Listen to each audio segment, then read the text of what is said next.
And welcome to the Everyday Board Game Podcast with your host, Daniel. And Daniel. Hey, Daniel, you know what I just realized? What's that? I've never came up with a good intro. Like, this is the best I've been able to come up with, like, leading in from our, introduction statement. It's the best one I've ever came up with, and it's about not knowing what to do. Oh, good. It's better than good morning. Much better than good morning, thank Exactly. God. Especially since it's 7:30 at night. That's right. That's right. But, I had nothing better to say. So just go into it with pure, you know what? I don't know. That's how it is. And the thing is, you say good morning all the time. It isn't even just for our podcast. You'll come over and say good morning to my wife, and it's like 7:30, and she just looks at you confused, like, what is wrong with you? Did you get hit on the head? People start figuring it out. And my favorite thing that happens is when people, start catching on to the fact that I'm saying good morning to them at all hours, but then, they try and reverse it on me, and they wait till the morning, and they're like, good afternoon. I'm like, hi, good morning to you too. It's morning. And then they're like, wait, isn't it backwards? No. What are you talking about? You're just weird is what it is. Well, I hope they had a good morning. That's, it's already passed. Most of us have to get up early to go to work. It's not a good morning. I do too. I have to wake up at, 6:30. Again, it's not a good morning. That's true. I'd rather be asleep. Me too. I'm not gonna lie, but that's all right. We've been on kind of a roll lately with episodes, and I think we should jump straight into this one. Sounds good to me. When we found out this one, we were looking for ideas and stuff, and we came across this. We're like, we've definitely done this one before. I am surprised we hadn't. You thought we did it. I was like, no, I'm certain we didn't, because I have the cheat sheet. I have the Bible. We had to consult the tome and say, wait, did this actually happen or not? We don't know. But yeah, sure enough, we have not done this one yet. And that's the top 8 exploration games. Mind you, this is category on Board Game Geek. Yeah. Yes. So how does Board Game Geek define as exploration games? We should actually break that down. Exploration games often encourage players to discover and search new areas or territories for particular objects or goods, and or to search for people to become trading partners with. Very good. So I had it ready. Yeah, that's right. So it's discovering things throughout the mechanisms of the game, and so that's going to be a big thing, and that's going to be an interesting thing for us to debate about when we get to does theme match mechanisms. Yeah. It's like, well, how much more exploring can you do with, flipping a card or a tile or something, Also want to make mention real quick before we really get going that if you see me kind of winking at the camera and stuff like that for our YouTube or Twitch that are live with us, I lost a contact today. It just kind of busted, and I'm trying to get in to get some more contacts. Yeah. So I'm just trying to keep one eye and read what's going on. Yep. So you'll do your best. I'm going to channel my inner pirate today. And that you've actually upgraded your viewing station. In In case anybody's watching us live or watching the video, if you see us constantly just look to the side here, that's why we have another monitor right here. So we'll be able to watch our ugly face the entire time while also chatting. And not have to worry about covering it up and, picking our nose without knowing. Yeah, exactly. That's right. You got to pay attention to this screen. Yes. Only look at this screen when you see look chats. At this screen, unless I'm consulting that screen, then I'm not going to look at that screen. I'm going to look at that screen, but I should be looking not from that screen to that screen. Got it. Yeah, so one of my goals this year was to upgrade the podcast room. Yeah. Got the second screen for the computer. I still got to get some soundproofing in here, but it still sounds pretty good. It is. It doesn't sound bad at all. And you know what? I'm really excited for this extra monitor because it's so close to my head that you might even be a little more cautious with the lightsaber.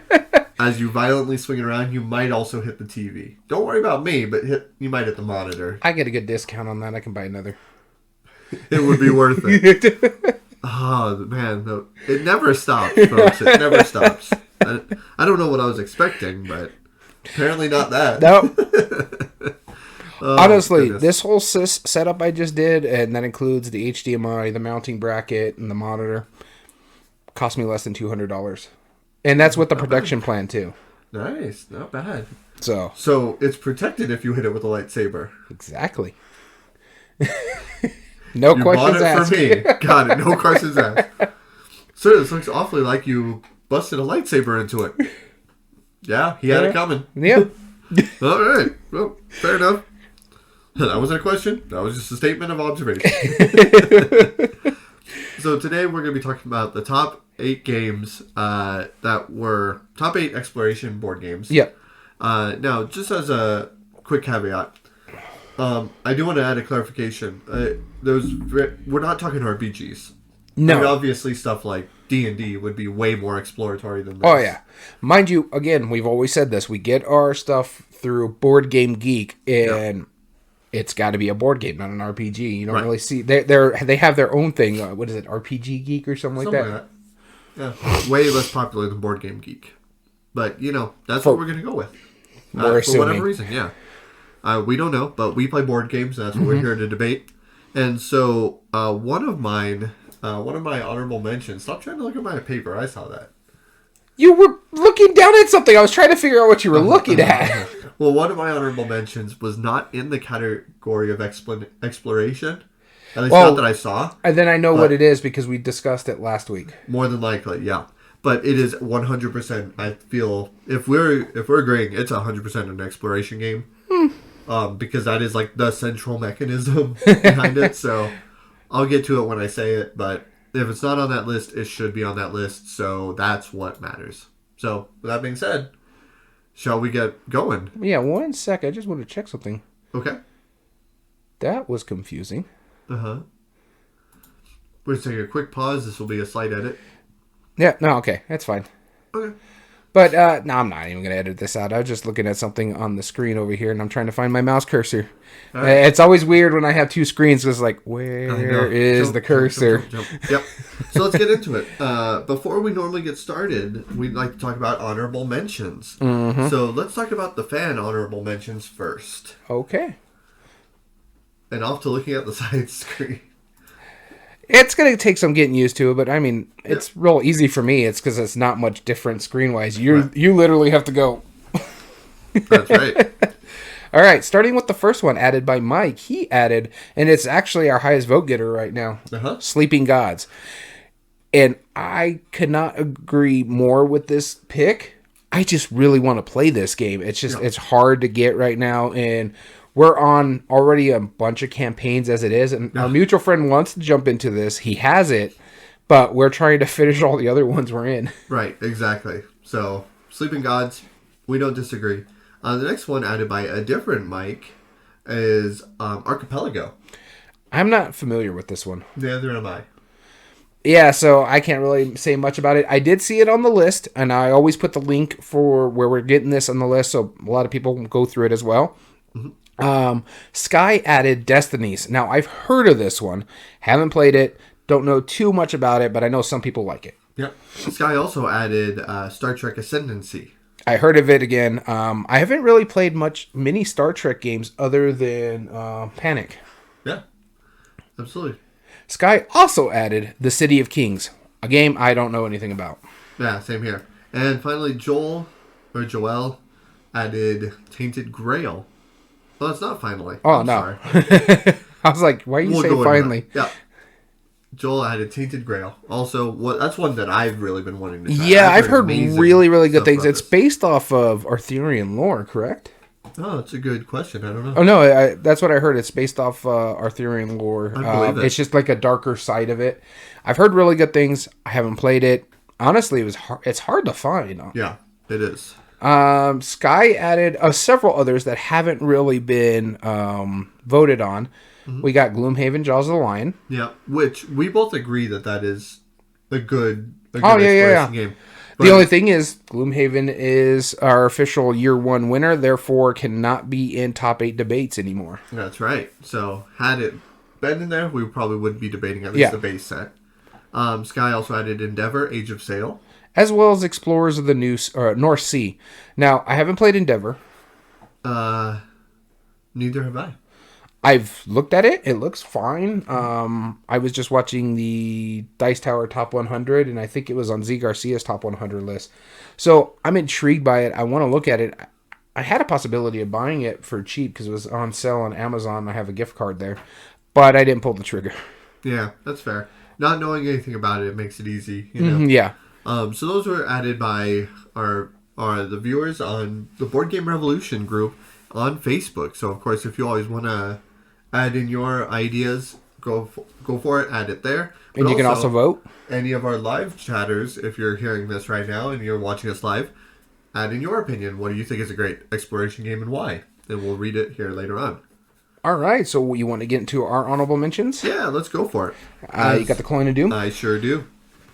Coin of Doom, let's call it. You'll be leading us off. All right, so my first game is already mentioned, and it's on our banished list for a reason, but I did want to bring this one up, and this is Gloomhaven Jaws of the Lion. Gotcha. If you're ever going to get into a Gloomhaven game and get that dungeon crawl exploration feel, start with Jaws of the Lion. It teaches you the game the best way possible. It tweaks some rules from the original Gloomhaven that makes it a lot more easy to gronk it and figure out what you're going to do. And learn how to play your specific character as you're going. This is the best game to teach you how to play it.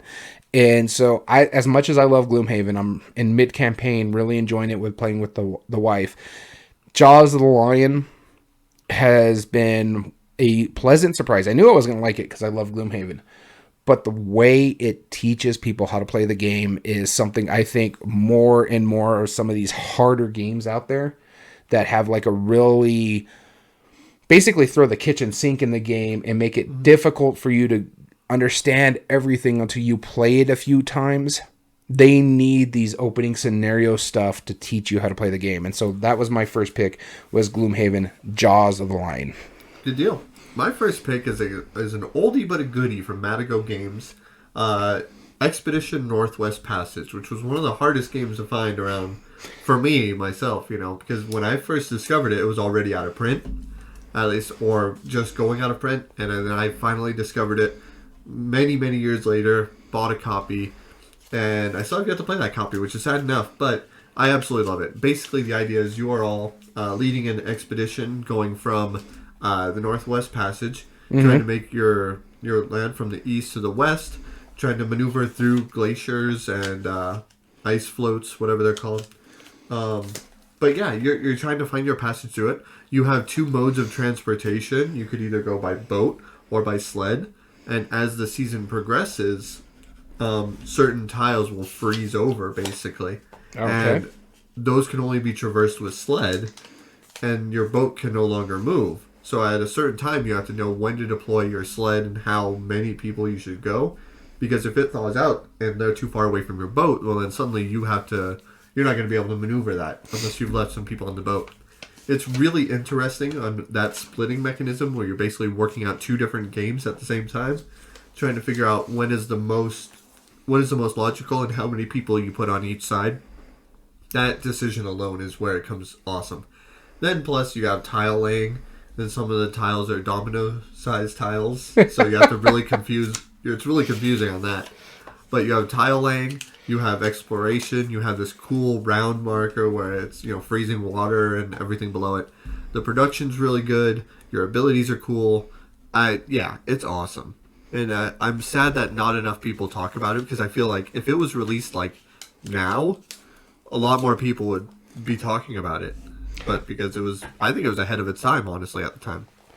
Yeah, you keep mentioning this one. I do really need to give it a try. I just haven't got it around to play it. You haven't brought it over, so maybe I'll change that. Maybe I'll change that soon. Hopefully. So my next game on my list here is another one that you haven't, or you played Jaws of the Lion, but this one you haven't played, but you want to. Yes. This is Twilight Imperium, specifically 4th edition, because that's the one I own. That's the one you can get right now. This is exploration at its finest. Mind you, it is a long game. It is a chore. If it's going to be the game you're pulling out for game night, it's probably going to be the only game you're playing for game night, because it can take a little while. Well, that's why they call it game night, not games night. Yeah, that's true. This thing impressed me so much so that when I played it, just that one time, I bought myself a copy. Yep. And then I bought the expansion. You could kind of see it above my head over there. Haven't really cracked into it and tried to see if I can put it into the base game, but this is all about exploration, but you can also fight. It's a 4X game, so if you played like Civilization on the computer, this is a space version of it on a board game. Matt, I call this basically like Stellaris in space. You have your creature, you're not creating them, But you have your group, your buddies have their own group, you're building up your military, you're trying to explore out into space and conquer territories or exploit them for their resources, get to Mechatol Rex and try to take control of that. First person to hit 10 points or so wins the game.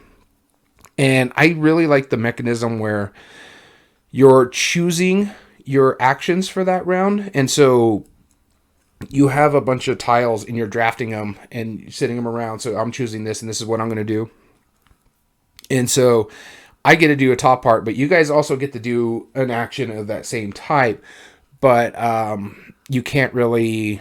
No one can choose the same thing, or it's kind of weird how it is, but I really, really like it. And that also tells your initiative order.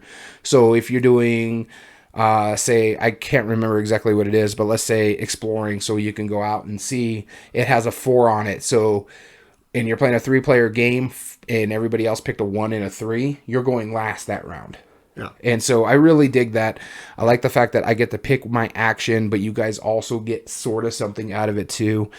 I really, really enjoy it. The minis are nice. The artwork is amazing for a Fantasy Flight game, but I really, really think if you had played this might be a front runner for winning this top 8 debate. Okay.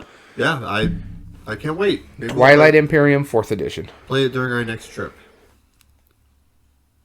So my number 2 is a game that you and I have both played the entirety of, and I'm surprised I haven't heard it from your list yet, and that is Betrayal Legacy. Well, I'm just going to go ahead and say it, because my next pick was going to be Betrayal Legacy. Okay, well then let's talk about it, because Betrayal Legacy, holy cow.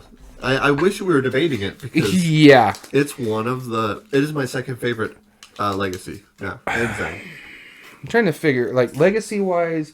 I think I've only really completed one Legacy, and that's the Pandemic Season 1. Yep. I think Betrayal Legacy... 2. Betrayal Legacy I like more than Season 1.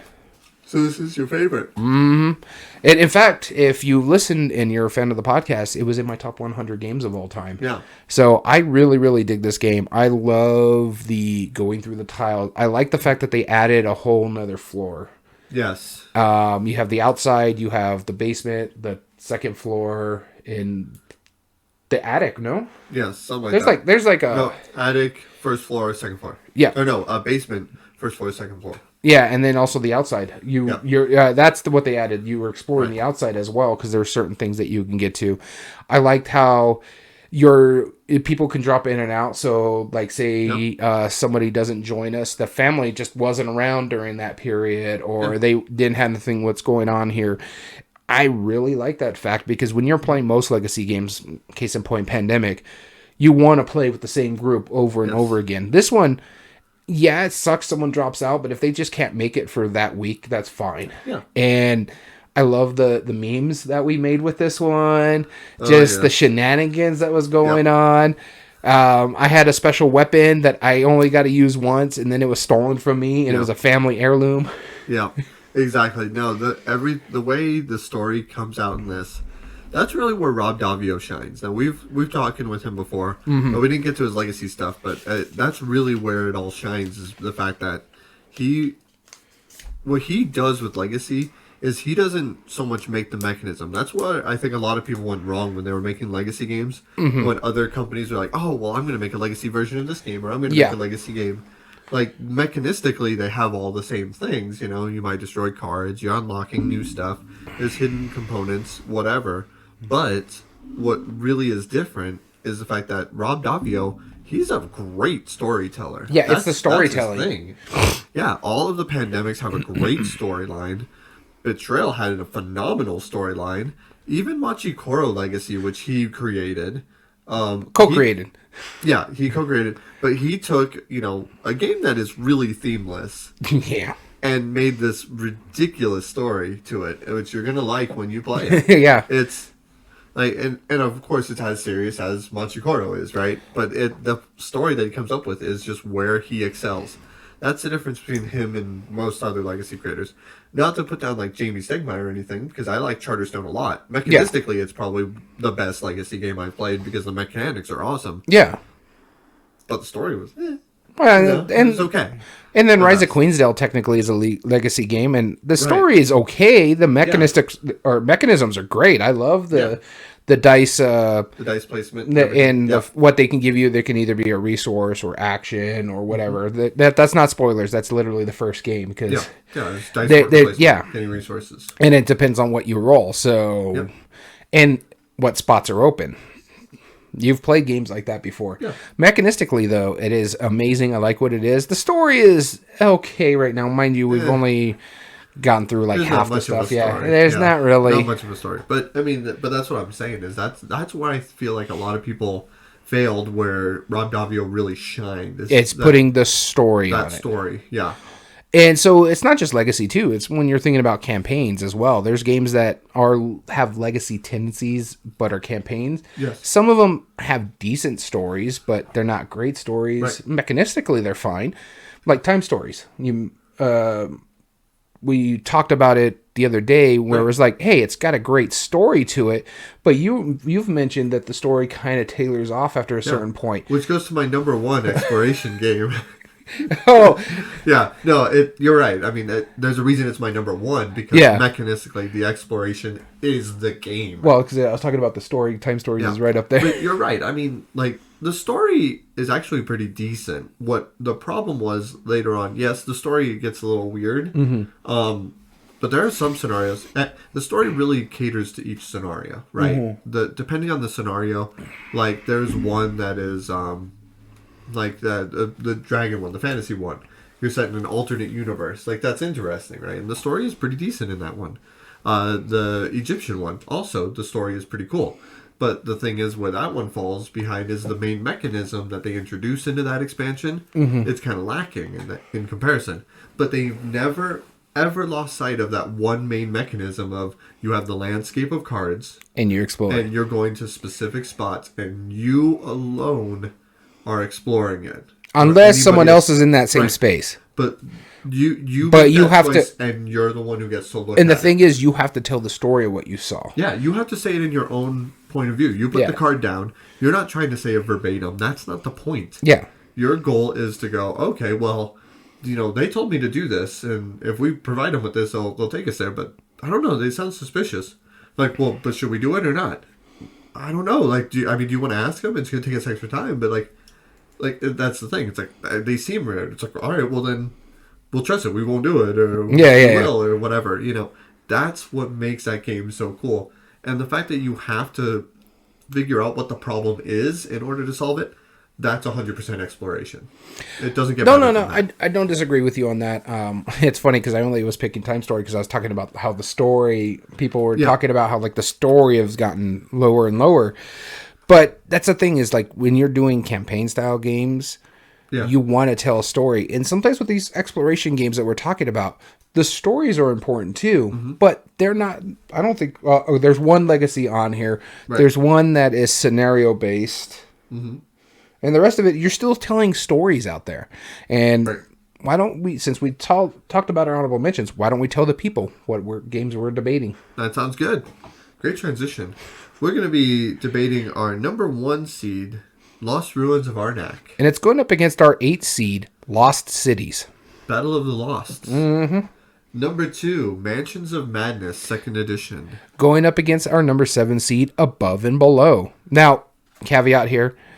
There were games ranked higher than this. I think Sleeping Gods and Near and Far were ranked higher than this. We haven't played those ones, so Above and Below is what gets in this category. That's right. The number 3 seed, Pandemic Legacy Season 2, which you haven't completed yet, right? Not yet, no. And number 6 seed, Burgle Bros. And finally, our number 4 seed, Lewis and Clark. And it's going up against our number 5 seed, Star Wars Outer Rim.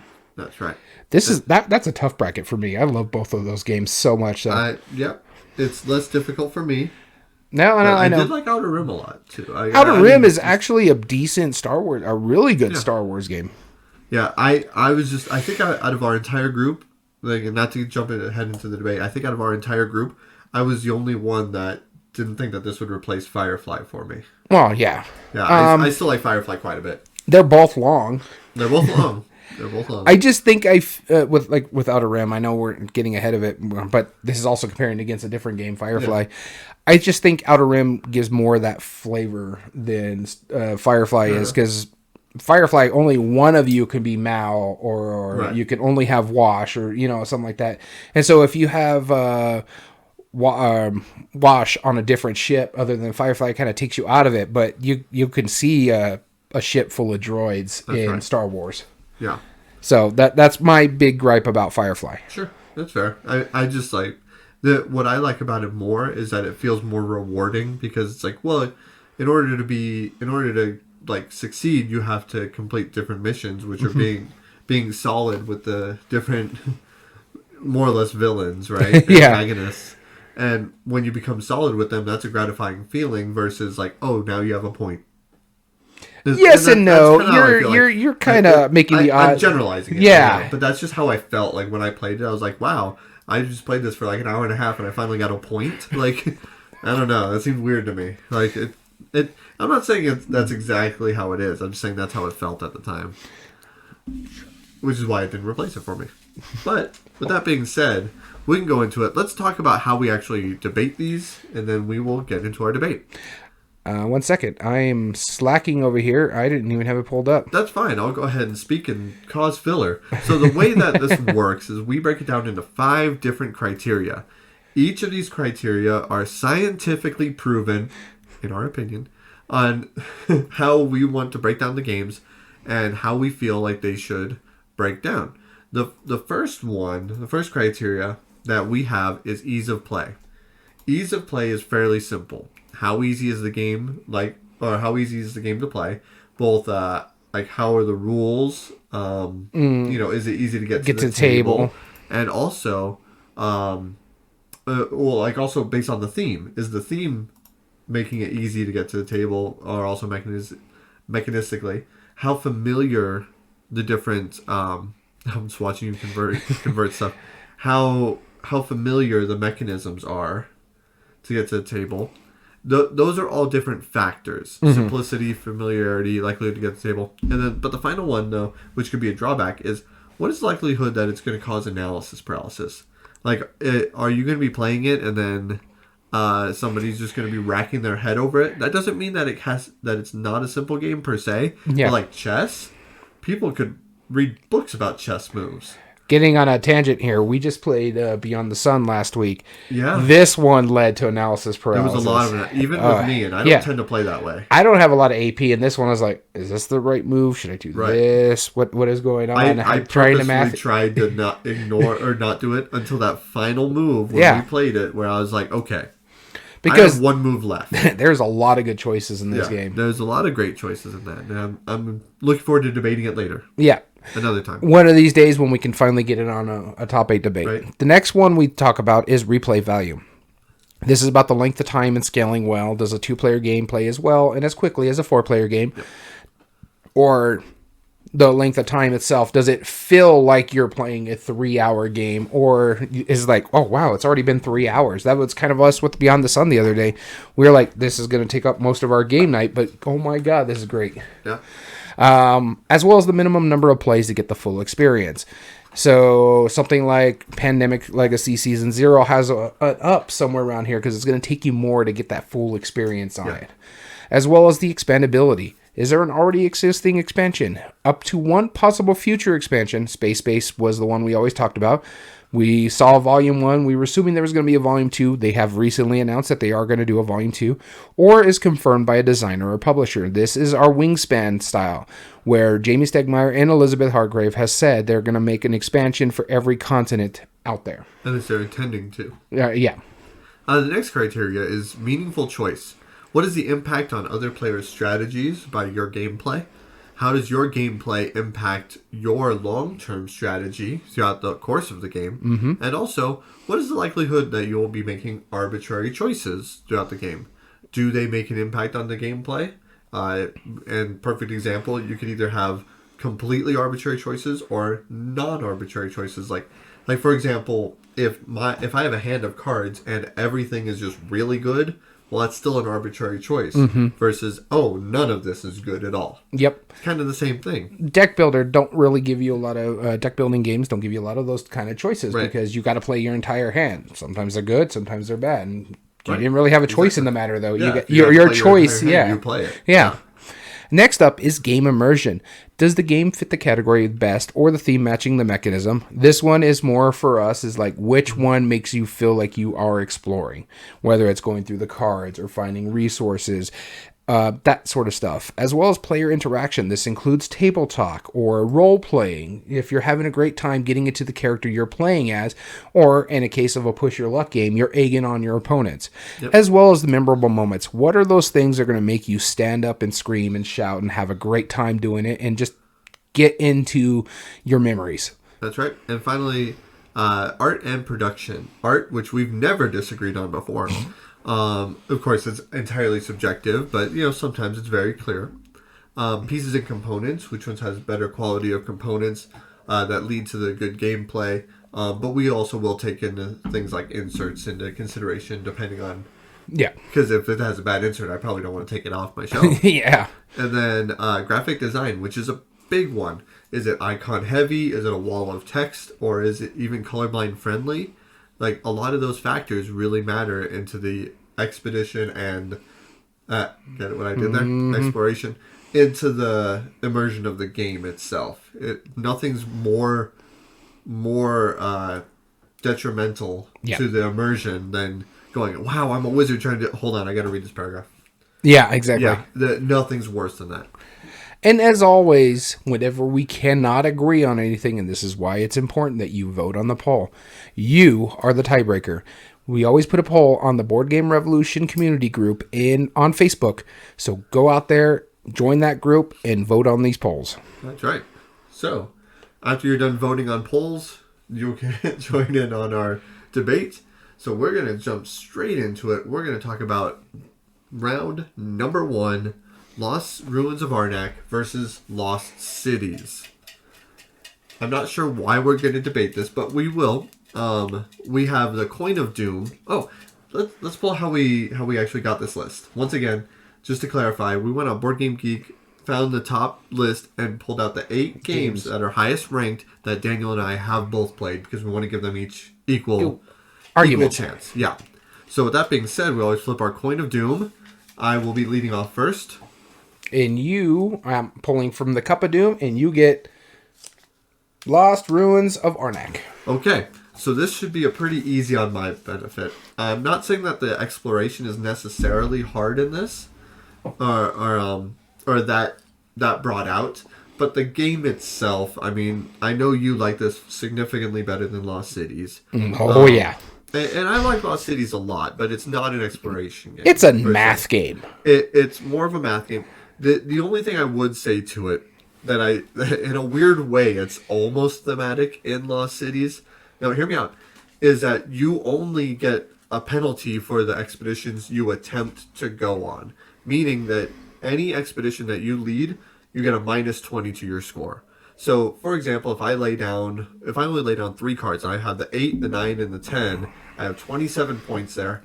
Any expedition that you lead will be the minus 20 to that. So I would have 7 points. Because if you think about it, if you're going for an expedition, you have to get sponsors.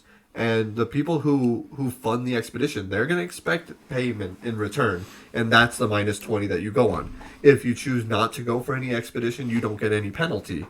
So you just don't get negative points for that. I mean, I have to argue for Lost Cities, but this one's a very... That part, in a way, it's fairly thematic. It's more thematic. No, it's not. Yeah, it's more thematic. It's Reiner Knizia. You could put any theme on this, and it would make sense, because it's just numbers. I'm not saying the game is thematic. I'm saying that one mechanism is the most thematic part of it, and it is more thematic than me going, oh, I'm going to play a card with a boot, so therefore I'm going to go flip over this monster tile, and then pay him off with arrowheads. Like, it's just, or compasses. Here's some compasses to go away. Like, that doesn't make any sense as far as theme goes. Now, with that being said, everything it makes more sense than Lost Cities because of the numbers. It's literally numbers. You're putting numbers in order. The numbers are how far you get and delve into the expedition. No, yes. No, I am not budging on this. There's very few themes that would work better with that. I mean, you could literally theme this as math, the board game, and it would still work. No, you don't do anything other than multiplication and adding and some subtracting and no division though. And I'll be damned if there were exponents. So no. Okay.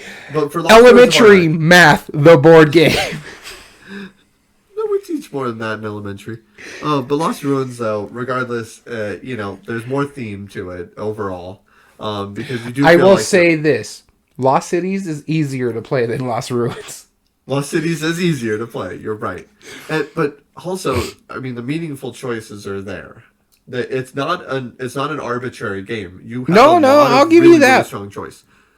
I don't know if I would say it's better than Lost Ruins of Arnak because it feels like just about anything you do is just this uphill battle of difficult, like hard choices. Like, do I buy this now? Do I send a worker out? Do I go up this tech tree? I have the resources to do all of these, but if you do that before me, that's going to suck. But then I can do this as a backup. Because I also want to go up the tech tree before you because I get the extra bonus by getting higher. Right, exactly. First one to get there gets the bonuses, right? Yeah. So, I think it's pretty obvious Lost Ruins of Arnak goes on. But that's not to say that it's a clean sweep. Because it gets ease of play. Meaningful Choice is pretty up there, too. Yeah, it gets ease of play. I would have called it a wash. I wouldn't. Initially. I know you wouldn't. Art and production, I'll give you that. It's math, the board game. I'm sorry. You could put a math theme on this and it would still work properly. So when we talk about most of the debates in the past, we're talking about mechanistically a game rather than thematically a game. Lost Cities is mechanistically a game. Yes, it 100% is. I don't disagree with you. It's 100% mechanisms, but it's one of those weird cases where from what little theme it has, it kind of wouldn't work with anything else. You know what I mean? Yes. Yeah. Yeah, I get it. Again, you could still make it a math board game and it would still work mechanistically. It just wouldn't be very fun. One of these days you'll stop throwing shade at Reiner Knizia. You'll learn to love his stuff. I like one game. I have my token of Reiner Knizia on my shelf. You're considering trading in a way. That's beside the point. You didn't have to make mention of that on the podcast. Oh, I had to. Because now your justification is moot, sir. It's still in my collection as of right now. As of the time of this filming. The fact that you're considering it for trade. That's like you going, you know what, Stefan Feld? I don't need those games. That's Feld. Immediately you can't say. I like those games. That's my point. I got it. All right. Round number 2, Mansions of Madness, 2nd edition. Better yet, I love those games. I like that Knizia on there. It was fun. It's good. I like it. Good, yeah. Yeah, it's not top 10 of all time, and probably not even top 100. I don't think it even made that list. Didn't it? Maybe. I don't know.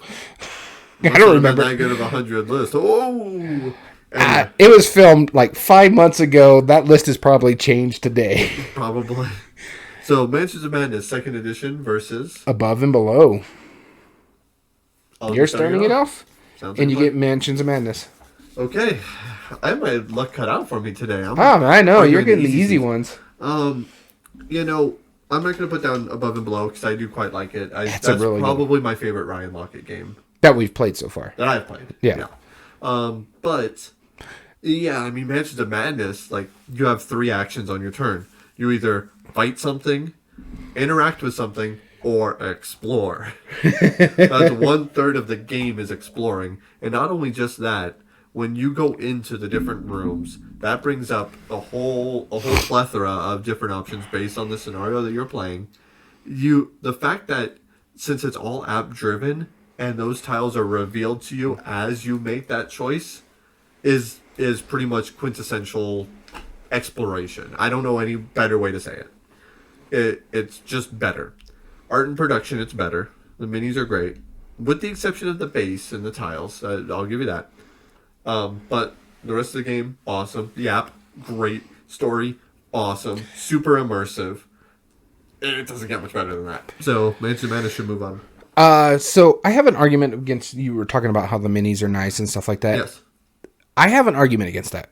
Okay. Those stupid stands. Well, that's what I was saying. With the exception of the bases that they're on. Oh, man. That's the one exception. Then again, they detract from the minis because of those stands. Because those minis have the little stupid thing that have to go into the stand. Right. So you can't just use the minis by themselves unless you clip those off. Right. You have to put them in the stand because that's where they're supposed to be. And then you're supposed to feed the tile into that stand where you could see, but then you lose the artwork. Yep. So you can't see the cool artwork on the little tile because all you get in that little stand is the name and I think they're like health points or something like that, whatever the number is in the corner. Something like that. But mind you get the cool mini, but I'd rather have it where I could put the mini on the stand and then have the cardboard like standing behind it or something like that. That is my big issue with Mansions of Madness when it comes to that. This is a huge issue. And I do have to say this about Above and Below. I think it's a phenomenal game. Yes. I really this is the game that put Ryan Lockett on my map. In fact, I have a signed rule book by Ryan Lockett from Above and Below because I was able to see him at Dice Tower West the first year, and I was so happy to get that autographed. Mind you, I'm trying to take my bias out of this. The thing is, Above and Below led to 3 other games. This is the first time he ever did like an exploration storybook. This was hardcore on the exploration part of it when you're going through that storybook. So you're trying to take those risks and do it. He made Near and Far in the most recent. I don't believe Above and Below had the storybook, did it? Yes. Wasn't it Near and Far was the first one? Near and Far enhanced the storybook that made it the campaign style. Above and Below did have the storybook exploration, but it wasn't campaign. Gotcha. It was just choices that you made throughout, and the below part of it can lead to you reading a story out of the book. So you do have to explore the below, the caverns, and it led to stories in the thing. So the storybook started in Above and Below. That's when it, no, not technically, it did. Yeah, then he made Near and Far, Now or Never, and Sleeping Gods. All based on what this game has did. But I have to agree with you. I think Mansions of Madness should move on as much as I really like it. I think because of the app integration, Mansions of Madness is slightly easier than Above and Below. Yeah, quite a bit. Above and Below does lead to a little bit more analysis paralysis, so that's a big issue with it. But I think there's much more meaningful choice in Above and Below than there is in Mansions of Madness. Yes. Because I've played a lot more scenarios than you have in Mansions of Madness. And there's one scenario in there. Your basic choice is run. Run. That's it. That's your choice. Run from the mob. So that's not a lot of choice in that scenario. There's more choices in other parts of it. But I just think you don't have that scenario basically in Above and Below. You have to run. Now, the dice rolling can be a little much. But, so you're looking it up. I see it. You're like, I don't think there was a storybook in this one. Really? Right? I could pull it out right here off the shelf. Okay. That's fine. I mean, please settle this, because I don't remember a single bit of a storybook. I mean, no, there was passages. But it wasn't like a story. It was more like an event book. Well, yes, that's still a storybook, because it's telling different stories. I don't know. There you go, the encounter book. Yeah, but it's just that... It's stories. This is what started it all, look. Okay, alright. But, I don't know. Yeah, it's not like a long cohesive story. It's just kind of like events that happen, though. I don't disagree what it didn't lead to. It made sense that it led into Sleeping Gods, which was amazing. But as far as exploration, as far as Above and Below goes, you could be just as good playing just the above part of it. No. And still have a chance. No. Absolutely. I put up a good fight when I did only that. Did you win? I was probably second when I played. Third. Was this in our app? Nope. I just remember it because we were at the at our mutual friend Bryce's house, and we played. I think it was like a 4-player game of it, and you were third. I was fourth. Okay. And the other two who went more into the encounters and the stories won.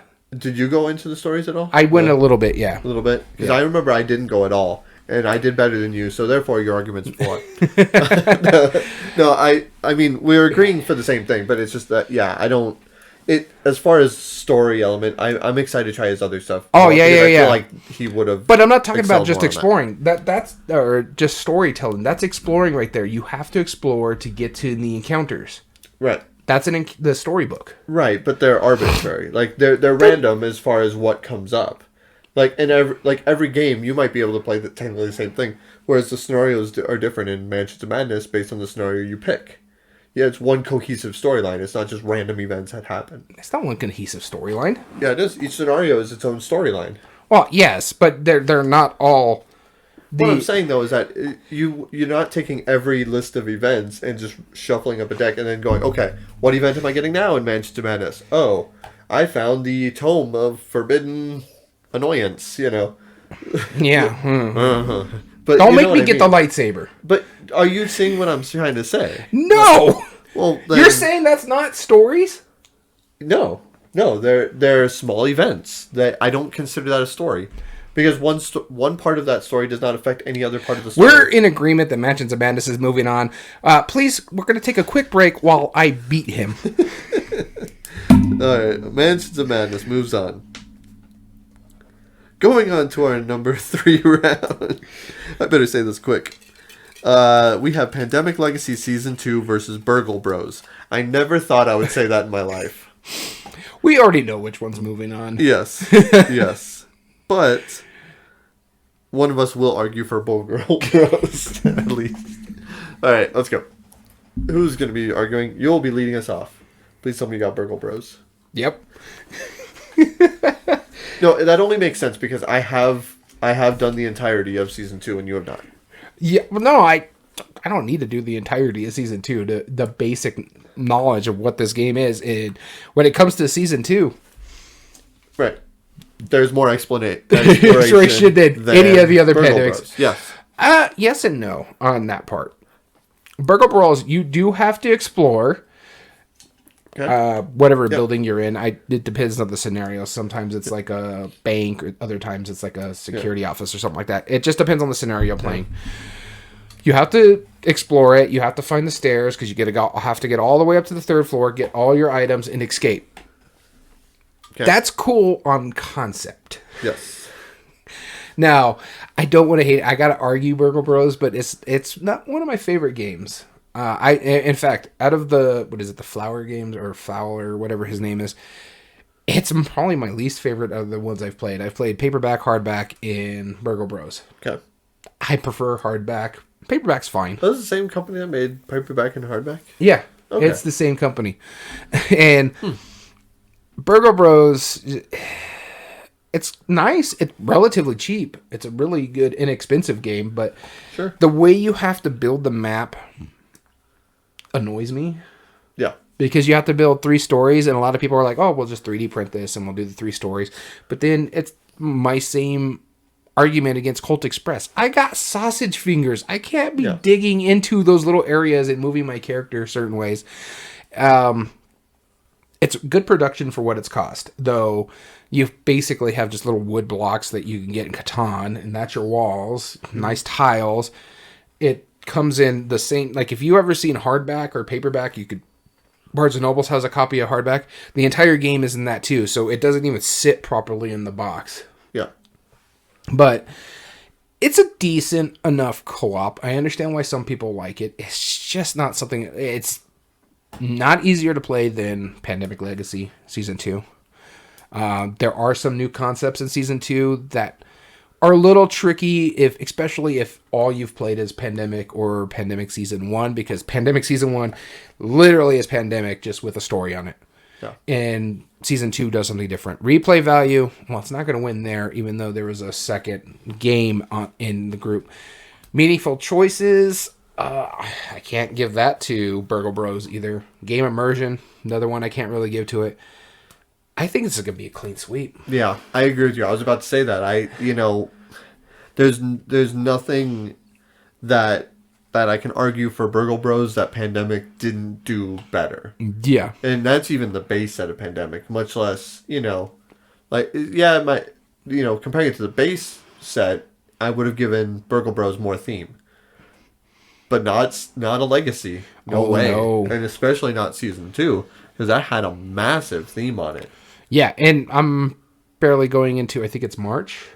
Mm-hmm. Something like that. And there's already a lot. Just right. You're like, oh my god, that just happened. Oh my god. And this isn't spoiler, so don't worry if you're listening and you haven't played it. The big twist on season 2, or the big thing about this that makes it different than the other seasons of Pandemic Legacy, is that you are exploring. Mm-hmm. That is the mechanism. Yeah. You have to be able to expand the map, and you don't know what everything else is that you're going to see. You're in a spot in, I think, the Atlantic Ocean, and you have to expand or something like that. Yeah, it is the Atlantic Ocean. Yeah. So, I mean, you don't know what's going to happen. Yeah, when you first play the game, there's not that much stuff on the map. Right. Exactly. Whereas, in your regular games of Pandemic or in Pandemic Legacy 1, you have the entire world. So, literally, when I was saying Pandemic Legacy 1 is Pandemic with a story on it, this is true. It's the same exact board, just things happen to it as you're going along. That's right. Whereas in Season 2, you have to find the world. And I really, really do enjoy that. Yeah, for sure. All right, we're in agreement. Yep, couldn't agree more. All right, so I didn't even need to argue much for no. Pandemic Legacy.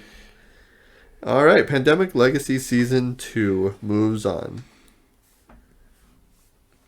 Our next round is Lewis and Clark. Is it Lewis and Clark the Expedition? Yep. Yeah. Lewis and Clark the Expedition versus Outer Rim. Let's you argues the first round. I will be arguing for the first one. Hold on, I'm just writing things down as we go. This way I have, when I do the fan vote issue over here. All right, you ready? Let's go. That was the wrong one. Pandemic Legacy Season 2. That's what I'm arguing right now. Oh, that's silly. Yeah, because I have the eliminated ones right there. So all right. You get Outer Rim. Darn. Okay. So, Outer Rim. Let's talk about exploration in Outer Rim. There is going to be a lot of encounters, a lot of events that you will be encountering through it. You ultimately are trying to get, I think, first 2 or 3 points, something like that. Mm-hmm. And you it's 5. Yeah, and you delve through pretty much the entire Star Wars universe, other than the really obvious like Luke Skywalker stuff. No, you're talking extended universe. It's more of not really the extended universe. It's more literally in the Outer Rim part of it. So you're dealing with the Hutts, the crime syndicates, right? The Empire kind of out there, the Rebel Alliance, because they had a hideout in the Outer Rim. Basically, the parts of the universe that the promotional flyers don't show. That's what we're saying. The kind where if you took a cruise to the Outer Rim, they would tell you keep an eye on your wallet just in case. Yeah. That you got some shady folk out there, and that's evident in this style. Sometimes you might have a bounty on somebody you're trying to get a hold of. Sometimes you might be trying to bring items to other locations. Pick up and delivery kind of thing. This game obviously has a huge following, and it was massive when it was first released. I mean, huge. People adored this game. And there was a lot of really cool things about it. The only problem is that I personally have against it is that everything's technically available to you at all times, and there's no more exploration than in Lewis and Clark. Technically, I mean, I'm not saying Lewis and Clark has it. I'm just saying I don't think Outer Rim has any more. I think Outer Rim does have a little bit more, and just because you have to explore to find certain characters, you have to go searching for certain items.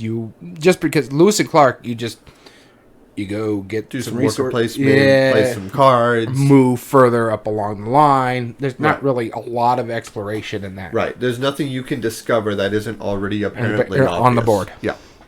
Yeah, and that's my biggest detraction from it is that personally, I think Lewis and Clark is just fantastically a better game. I adore this game. I think it's better than Outer Rim. I'm just saying it right there. But as far as our debate today, I don't think it's anything close to the theming and the immersion that Outer Rim does.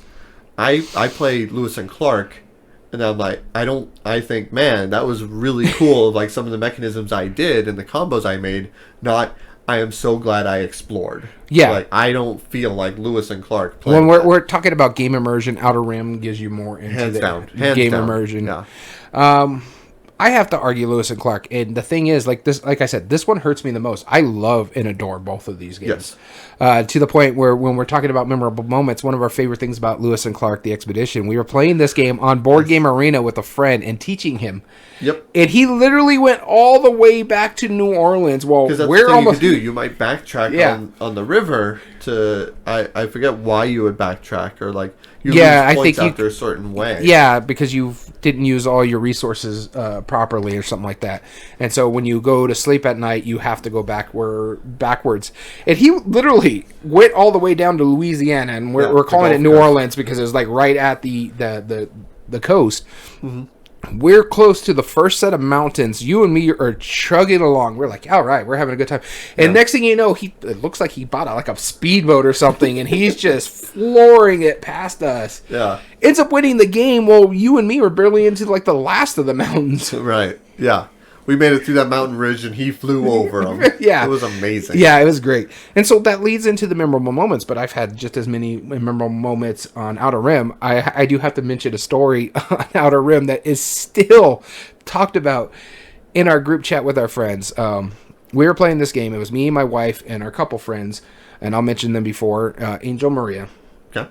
And we were playing Outer Rim. Well, my wife was playing the droid character, and to get her droid character upgraded, she needed to have a ship crew entirely of droids. Okay. And so there was a droid on my friend Angel's ship. So my wife went over there and picked a fight with him for she could steal his droid, because that's one of the things is that you can actually steal their crewmates. Of course.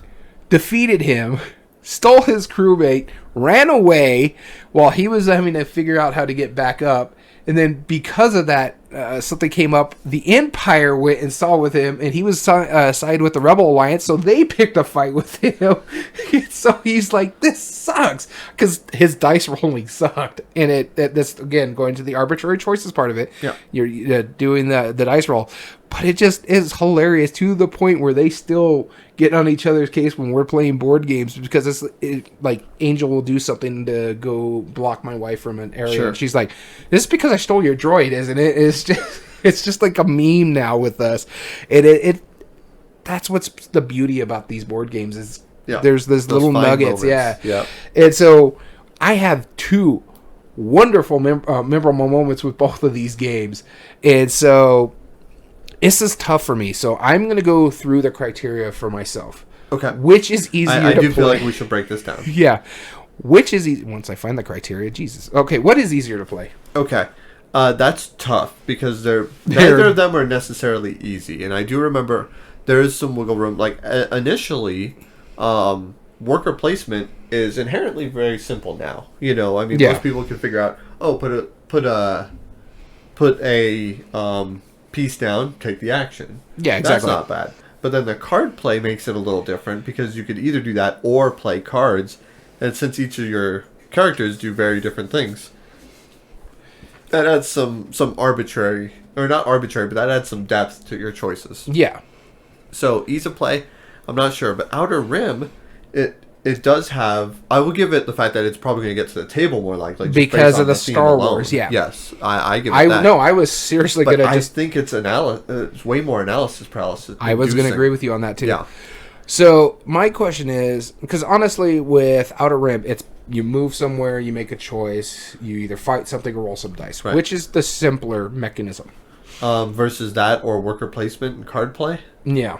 I guess probably if you're making a move to a place and rolling some dice, probably Outer Rim. Yeah, so I agree with you on that. Also, ease of play, just barely. Outer Rim. Okay. And we'll give a quick shout out to Fox Hugh. Thanks for joining us. As well as we're going to replay value. Length of time and scaling well, Lewis and Clark. Yes. Yeah, Outer Rim. And that's not to say Lewis and Clark is a short game. It's not. But Outer Rim it hurts. Yeah, there's a way. There's a variant where you only play to a certain amount of points instead of like 3 the full. points. Yeah. Because it can take a little while. You're looking at about an hour per point. Yeah, pretty much. Yeah. Depends. Usually it ramps up because you get better as you go along. So minimum number plays for full experience. I know there's one expansion coming out or minimum number. I would say that is Outer Rim. Because all the cards, the stories that are on those cards. You're probably right. I mean, there's cards in Lewis and Clark. But yeah, I think you're right on that. And the expandability, I know there's one expansion coming out for Outer Rim. I do believe there was one for Lewis and Clark. So Wash. Okay. So then replay value is a wash. That's fair. Yep. Meaningful choice. Oh, meaningful choice. Yes. Meaningful choice. I think that goes to Lewis and Clark. Yes, hands down. Yeah. Just because you said the one bad word. It's a 4-letter word and it's almost like a cuss word. Dice. Yeah. That's tough. You're beholden to the dice rolls. Yeah, and whatever tiles you flip. Like, if you're looking for something, sure, it's more explorative, right? But if you flip something over, it's that may or may not be what you're looking for, and probably not. Game immersion. I do feel Outer Rim yes. Picks the mechanism better, the exploration part of it. Player interaction. Yes. You get more into the role-playing with Outer Rim, so it's going to win that one. Art and production.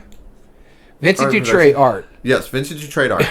And that's nothing to scoff at because Fantasy Flight knows what they're doing. Yeah. That's a really tough choice. And the fact that they did the entire U.S. map in kind of like this weird isometric view that it's like, one side is the cards, but then you see like the Native American areas. It's really pretty in my opinion. No, it's a beautiful game. Yeah. In fact, I want to own this in my collection just because how beautiful it is. Yeah. Though I really enjoy the game. The art. Yeah. Now, so we can give the art to Lewis and Clark. Vintage and Trey is going to most likely win. But the pieces and components, the argument is they're all little hexagonal wooden pieces that are all the same color. The pieces and components for me is going to Outer Rim. Yeah, absolutely. Not just because the pieces could be kind of small in Outer Rim, but that's really like the only argument, right? Well, yes, but you also got to look at the fact that their dice is different. There's not like your D6 that you're getting. It's a D6, but there's artwork on it, basically. Yes. I can't think of the word. Modified dice. Yeah. And the graphic design, both of them are really good. They're both really good. I'm fine calling it a wash. Okay. Wash. Cool. So we have 2 washes. What are the other categories? Meaningful choice was Lewis and Clark. Mm-hmm. Ease of play was Lewis and Clark. Outer Rim. And meaningful choice? Meaningful choice was Lewis and Clark. And then game immersion was Outer Rim. So Outer Rim moves on. Yep. Okay. And to answer Fox Hugh's question, our top 8 debate today is top 8 exploration games in the category in Board Game Geek. Yes, and we just finished the 4 versus 5, and we're moving into the semifinals. All right. So Outer Rim moves on. But Daniel, there's something bothering me now. Despite our arguments, I want to know what the fans think of this. What were the fan votes for each of these? Let's look at it. Let me do a quick refresh. And we'll Was that believable? I tried. You were fine. Did I oversell it? Little bit. Yeah, I thought so. All right, so the first elimination we had was Lost Cities. And their fan vote total was 0. Yeah, which, they tend to side with you anyway. Yeah, pretty much. Yeah. Moving on to our second elimination, which was Above and Below. Okay. Their fan vote total was 1. Okay, fair enough. That wasn't too bad. I'm surprised about this. Yeah. The next one eliminated was Burgle Bros. Yep. Their fan vote total was 1. Yeah. Tied with Above and Below. Yeah, which is a travesty for Above and Below, in my opinion. Yeah, no, I don't disagree with you on that. And sadly, the most recent one, worst one, Lewis and Clark, The Expedition, had 0 votes. Which I strongly disagree with this being tied for Lost Cities. I strongly disagree with that. I mean, I like Lost Cities fine, but 0 votes, people. What is going on? Either they haven't played it or they're just Cult of the New because it's not the newest game. Yeah, I could see that. So there's no other explanation, and honestly, our voters should be ashamed of themselves. No.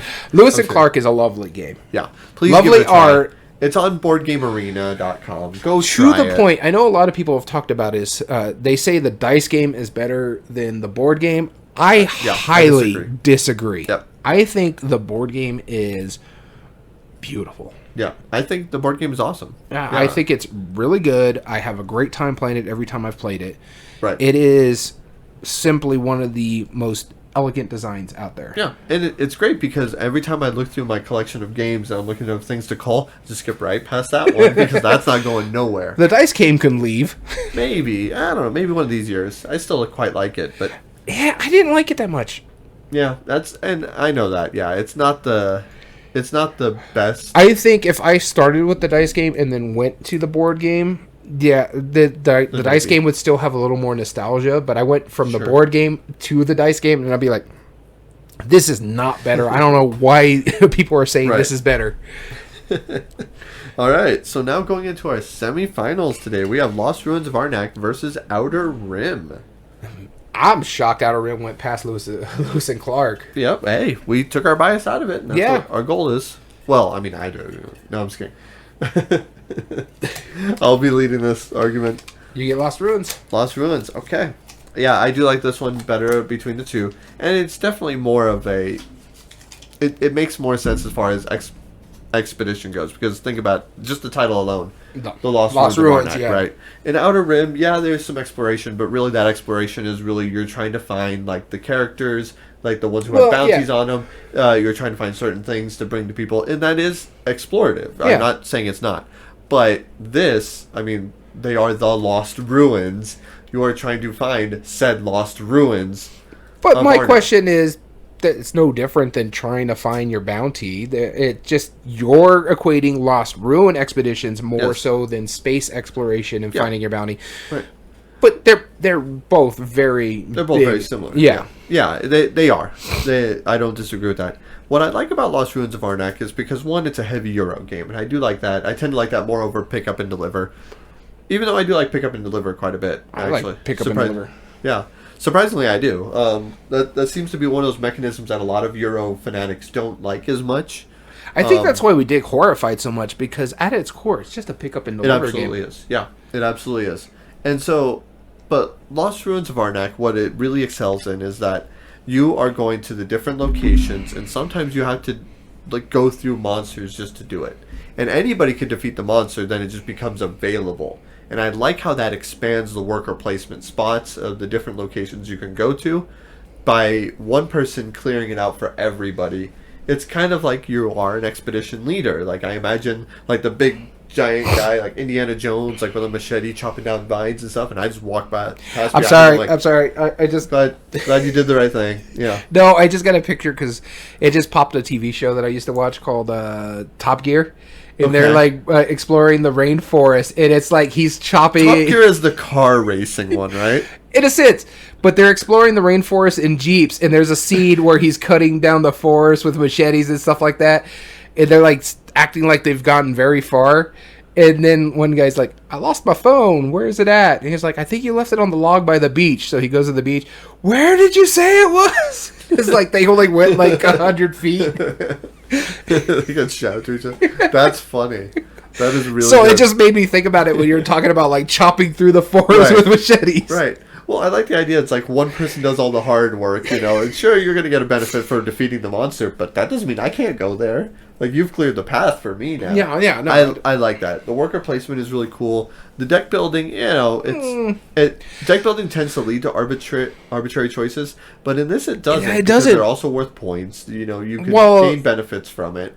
It's minor deck building, yes, but it's really cool. I like it overall. I personally think Lost Ruins should move on between the two. So I have to argue Outer Rim, and this one's tough for me. I actually own both of these games. I really do love both of them. Yeah. For different reasons. I'm a big Star Wars fan. I got a lightsaber I'm threatening to beat you with. So that tells you how big of a... Well, and it so happens that I have a machete. And more than likely, it's going to be mounted on this wall over here once... I'm looking forward to that day. Harder to take it off, yeah. For my safety. It's just going to be sitting there, and then when you come over, it's going to be sitting there. But out of these two, I really like Lost Ruins of Arnak. But the issue I have with it is you only have to concentrate on one thing or another. Right. In fact, the exploration part of it is not an important factor, especially for me. I won the game by just unlocking stuff, going up the that little track that lets you get the bonus points and stuff like that. I barely explored. I barely did the deck building part of it. I was just making sure I can go up this track, get this reward, get this reward. Was the first one up there, and the first person all the way to the top of that tech tree gets like 20 points or something like that. Yeah. And that was the deciding factor. For like our friends, they were all into the exploration part of it. Right. And I still came in first place because I went all the way up that tech tree. Yep. So that's, for me, it doesn't really give that exploration, whereas Outer Rim does give that exploration. Okay. You do have to go to different places in space. You got to do the pick up and deliver. You have to go find your bounties. You don't even have to do like a smuggler run, like if you're Han Solo or something like that. You could be the Boba Fett bounty hunter and go out and find your target, pick up your target, and take it. And guess what? If someone on that target of yours is on another ship, you can go fight them, take that target, and go turn in the bounty. So I really love that part of it. Okay. Going through ease of play, I think Lost Ruins somehow, yes. I think that's Lost Ruins of Arnak. Barely beats it. The only thing is I really think Outer Rim's theme will get it to the table more than likely. Sure. But there's a lot of AP. Also, meaningful choices going to Lost Ruins of Arnak for me. Yes, agreed. Game immersion is Outer Rim. Okay. I have to say, and you're going to hate me on this, I say art and production goes to Outer Rim. Nope. And my big issue of it is because you got these nice plastic pieces for certain things, and then you got stupid cardboard pieces for the other resources, and it drives me insane. It's like, why are you going to give me this like nice tactile stuff over here, and then you give me these cardboard pieces, and yet they're pretty much equally the same. So you're saying that if given the option of a filet mignon and a side of dog food versus just dog food, you're complaining about the cardboard pieces. That's all Outer Rim is. It's the cardboard pieces. But it's consistency. Yeah, like I said, if you had a filet mignon with a side of dog food, you'd rather go for the all dog food option? That is not a comparison. No, I will not give you components with that. That is a lame argument. Nothing wrong with cardboard. There is nothing wrong with cardboard. So why are you so upset with it on Lost Ruins of Arnak? Those tablet pieces are amazing. Yes, the gems are amazing. The gems are amazing. But why can't you arrowheads? Why can't you give me like the compasses? That should be like the best piece on there, and it's cardboard. You're just asking for too much. I don't think that because they included some cardboard pieces makes every component awful. No way. No, I just think the consistency, that's my issue. And Fox Hughes says it. Sometimes he wants to eat a cheap burger, sometimes he wants a steak. Yeah, right. Exactly. I'd rather have the consistency with the cardboard pieces. No, if they were all cardboard pieces, you would say that the production value is better than Lost Ruins? Or in Lost Ruins? I disagree. It doesn't have to all be plastic. No, but if you're going to charge me what you're charging me for that game, I better have all plastic. Are there minis in Outer Rim? No. And you want to know why? Because you couldn't afford it otherwise? No. Licenses. Oh. Well, see, that's even worse then. Yes. No. Art production goes to Lost Ruins of Arnak. Nope. Yes, it does. There's no other way. Not going to give you that. I like the art and production more in Outer Rim because of the consistency. Plus, the art style is better too. So dumb. I'm sorry. I'm not saying you are. The argument is bunk. It's terrible. All right, the graphic design goes to Lost Ruins. I'll give you that. Okay. Art goes to Lost Ruins. I'll give you that. So, art and production goes to Lost Ruins. Yes. I'm just not giving it pieces and components. Oh my god, it's... And Fox Hugh agreed he doesn't like all plastic. I think I'm old school like that. I don't disagree with you. I'm fine with there being some plastic. If you give me really nice pieces, I want everything to be really nice. You're probably also like upset at the fact that Lost Ruins of Arnak has wooden meeples. You're like, pick a material. I like the wooden material. The only thing is, what's the problem with having plastic, wood, and I'll cardboard? tell you what it is. I have to now go find resources that are nicer, so I probably have to go to Board Game Geek and buy me Geek Up bits for those pieces that are cardboard. Yeah, and if you did that for Outer Rim, you'd have to do it for the entire game. I won't have to do it for it because I'm not. Because they're all bad. No, you're right. No. You're being facetious. Cardboard is not worse than all cardboard. I'm not saying that. What I'm saying is, if you're gonna give me these resources, do it for everything. You're saying it's juxtaposing it. Yes. It's annoying to me. It's never bothered me, so... But also, you don't like anything with theme anyways. This has not... What does plastic versus cardboard have anything to do with theme? And also because it's a dry Euro. Yeah. I'm okay. Dry Euros have no theme. It's not as dry as it seems. You know, CGE did a pretty great job. They did a great job. But the thing is, it wasn't even my favorite deck builder / worker placement game. I know it wasn't. If only the pieces were better in Dune Imperium, though. They are. I bought the whole upgrade for that. It didn't come with that. Oh, goodness. All right, so we agreed. Lost Ruins of Arnak moves on. Actually, let's see. Ease of play, game immersions, Outer Rim. Beautiful choice. Replay value. They both only have one expansion. I think the minimum number of plays is a wash because both of them you have to dig scaling through. well. Yeah. Yeah, so, yep. Lost Ruins moves on. You know, one thing I really like about these debates is that you and me get in such heated debates for the stupidest reason. For the stupidest reason, and it's still like we're still gonna disagree, but it's still moving on. Oh goodness. Okay, in our next round, the final and the semifinal will be Mansions of Madness 2nd edition versus Pandemic Legacy Season 2. And Daniel, you'll be leading us off today. I get Pandemic Legacy Season 2. Pandemic Season Legacy 2. Yeah, that's a mouthful. It is. So, I actually really like both of these games. Again, with Pandemic Season 2, I haven't played it all the way through. Right. I've only into the 3rd game or so. I'm in March, I think is what it is. And I'm really, really enjoying it. Yep. I think, hands down, this one is more exploration than Mansions of Madness because Mansions of Madness does have exploration, but it's also scenario-driven. Like I said, I've played more scenarios than you have, and there's one scenario, it's basically just run. You're not exploring, you're just run. But I've also played more scenarios than Pandemic, Season 2, yeah. But at that...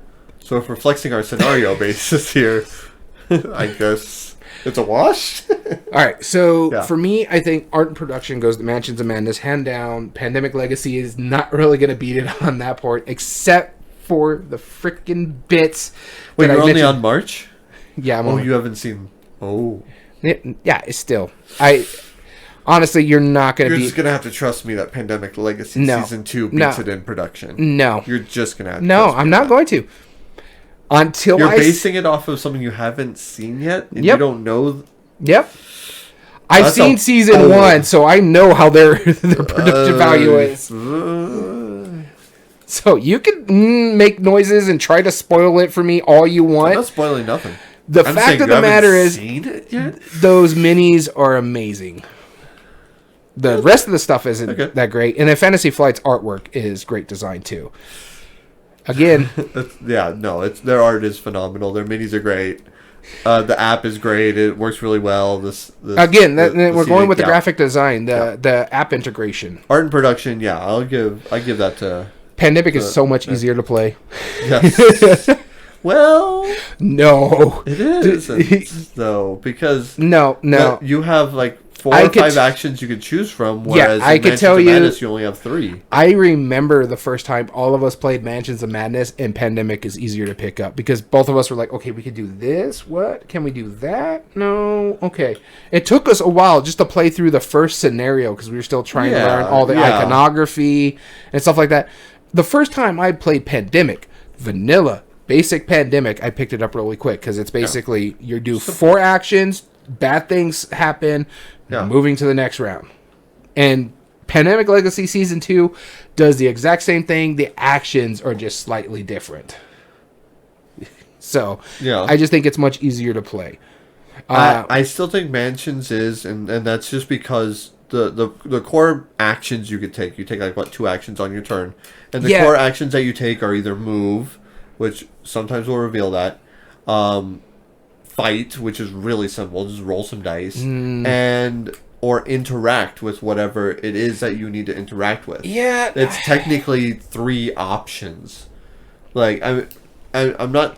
I mean, they're both very simple, but I don't think that. Okay, first off, that Pandemic is simpler. Pandemic is a simpler mechanism because it's basically just do 4 actions. Yeah. Second off, Pandemic is more than likely to get to the table because not a lot of people are going to touch an H.P. Lovecraft game. Not in 2020. It wasn't.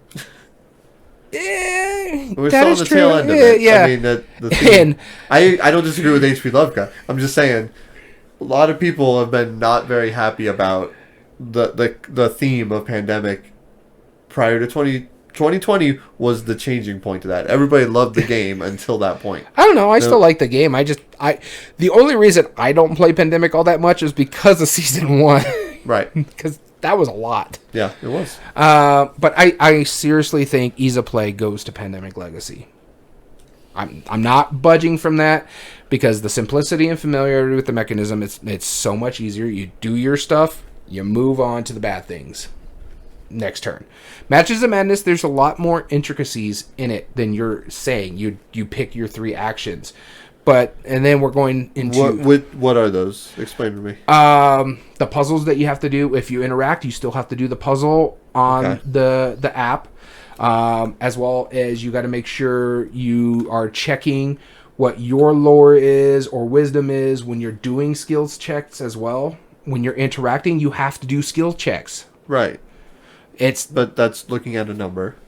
Yes and no. It's not looking at a number. It's about dice rolling, how many dice you're getting.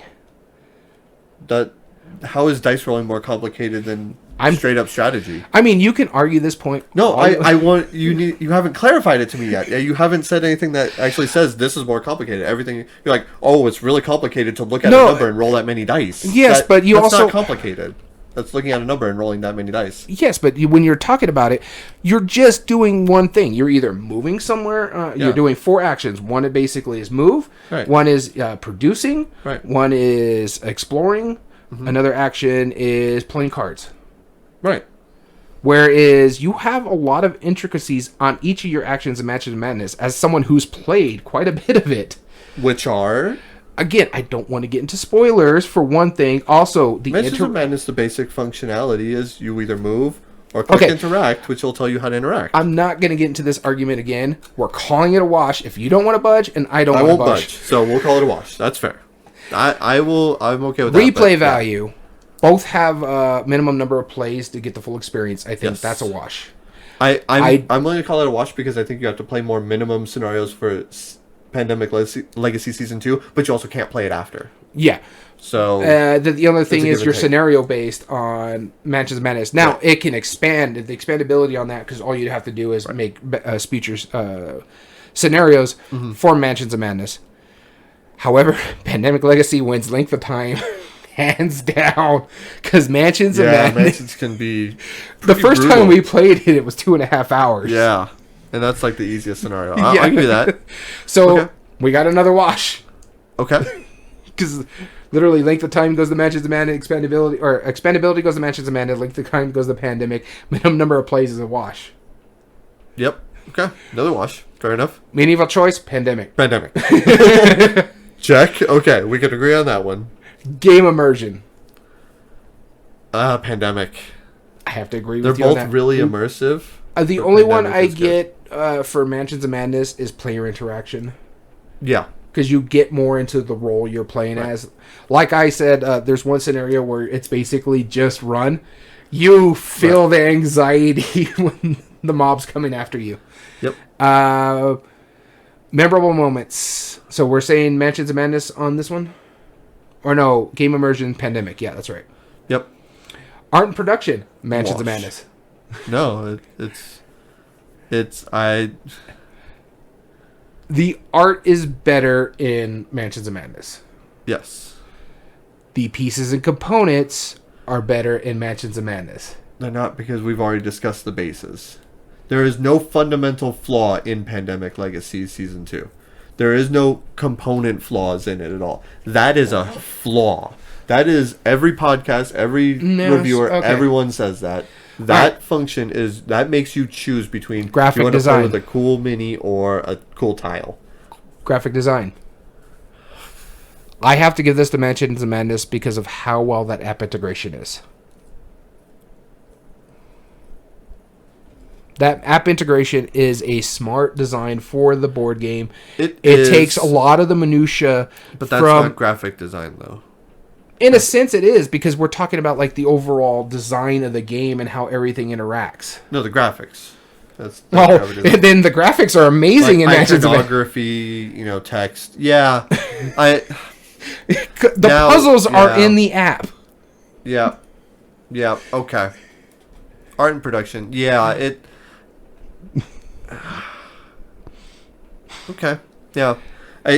Not for the same reason you're agreeing with, but yeah, you're right. I mean, the graphic design is better in also, I don't have to worry about putting the stickers properly on a board. That's nothing to do with graphic design. They're very clearly designed well for steady hands. How many board gamers have you played with that have steady hands? I have pretty steady hands. You saw when we were playing Rise of Queensdale. Whoop! Everyone took a gasp there for a moment as I just threw the sticker on. No, because you messed up on the second sticker. No, I'm saying everybody took a gasp, including myself, because I was a little terrified after I went, oh, that went really well. So to clarify for our listeners and audience, so we were playing Rise of Queensdale, and there was a part where we had to apply a sticker to something, and it was pretty graphic intense, from what I remember, and it was curved on the sticker, and I put it down a little too fast, and it seemed as if I just like threw the sticker on, and it lined up beautifully, and everyone just looked at it, was like, oh, he messed up, and we all looked at it like, how did that not mess up? Here's the thing. I didn't even see it happen. Yeah. All I heard was the gasp because I was actually reading something on my side of the board, and I'm like, what's going on? Right. That was surprising, to say the least. All right, so... Does that mean Mansions of Madness moves on? I think you argued it that way, yeah. I think so. We both said art and production, and game immersion goes to Mansions. Meaningful choice is Pandemic. Replay value is Mansions. Ease of play is Pandemic. Well, that was a wash, and there was another wash. So, yeah, it's Mansions of Madness. Okay. That moves on. This is going to be fun. Cult of the New versus someone not as new? Not as new. The game that made a lot of gamers angry because it went digital. Yeah. Oh, my God, that was hilarious. That was fun. Apps should not be in board games. You shouldn't be in board games. That's what I. Well, if you don't want to, don't want to play an app-integrated game, then don't play the game. Yeah, it's fine. Have someone read it to you. Yeah, exactly. If you really want to play it that much. Yeah, plenty of it took a one versus all and turned it into a full co-op game because of the app integration. And honestly, I'd rather play it as an app integrated where we're full co-op rather than one versus all. Yep, agreed. All right, so moving into our final round, let's talk about the ones that were eliminated. The first elimination was our 5-seed Outer Rim, which was our, fourth best vote getter at 3. Okay. And then the last one was Pandemic Season 2, which was at 1. Tied with, wow. Virgo Bros in Above and Below. Excuse him while he's crying because... It's so sad to see. No, Pandemic Legacy Season 2... I think when you finish the campaign, you'll have quite a bit more to say about it. Yeah, I'm really enjoying it right now as it is. So. Yeah, it's awesome. I think you'll enjoy yourself. I certainly did. Although, no, it wasn't. It was season 1 where I lost in 1 turn. That was something else. That was a memorable moment, let me tell you. So, look, going into the final round, what we do is we don't choose a side. This is no longer the Cup of Doom, no longer the Coin of Doom. They're put away for another 2 weeks. What's going to happen is we're going to go through our 5 criteria, go head-to-head on each one, and find out which is the better game, whether it's Lost Ruins of Arnak or is it Mansions of Madness 2nd Edition. Is there anything popping out to you? I already Meaningful choice. Definitely pops out to me. Lost Ruins, yes. I have Ease of Play as well. For Lost Ruins? Nope. For Mansions of Madness. Okay. Yep, I agree with that. But now, you have to understand, when placing the worker in Lost Ruins, there's a lot of intricacies that because we haven't played the campaign. No, I'm just giving you guff. I'm sorry. But I agree. You do realize that's within reach, right? Yeah, that doesn't prove your point, though. The viewers will agree and understand that Daniel is truly right. Have you not seen the way the vote's going? You have no audience. In fact, I have proof. They don't like him. That's every time. Cult of the New. Every time he puts something on the Board Game Revolution, it gets ignored. Every I only play games from the 1990s. I don't care. Oh, goodness. You get no love. It didn't used to be the case. It's the algorithm. Because I used to get crazy responses until the algorithm said no. They disagreed. Because they were like the algorithm was like, oh, he plays games from the 1990s. Get him out of here. I mean, you got Nightmare in your collection. Oh, yeah. Probably so. I have the VHS still. I still own a VCR because of that game. I don't think I own it for any other reason. Yeah, not surprised. You also have the 3M bookshelf games. Absolutely, from the 60s. Amazing game. Well, okay. No, I'll be honest. The Sid Saxon games, amazing. The rest, okay. At best. Anyway. All right, going back to where we were. Okay. Is there replay value? That goes to Mansions of Madness. Mansions. Okay. Okay, so game immersion. Yeah. Which one do you feel the best? Well, actually, let's go to art and production before that. Yes, Fox you. Thank you. He plays the call. Yes. Thank you. Hands down. You know they just made... You got Board Game one Geek person. Finally got upgrade bits for it. Yeah, I saw that. Which is kind of silly. What are they going to do upgrade bits for? Acquire. Oh no, acquire. Not a group of singers. I'm talking acquire the game, like where you acquire something. But the thing is, the original Acquire comes with some pretty decent pieces compared to some of the newer versions. Yeah, that's right. The newer versions are the bad ones. That's the sad part. Yep. All right, so art and production. Well, if you go with the same argument, the minis are not really good. If I go with the same argument, the components annoy the crap out of me because they're not all consistent. But see, that's the difference, though. It's a minor difference. Mine is about consistency. Annoy you, they don't bother me. They both annoy So pieces and components, Lost Ruins of Arnak. Yes, agreed. But art and production, who's got the better art? That's a wash because I mean, it has a really neat isometric view, but then it's really hard to compete with Fantasy Flight. I mean, they both did a really good job. Yeah, I would graphic design.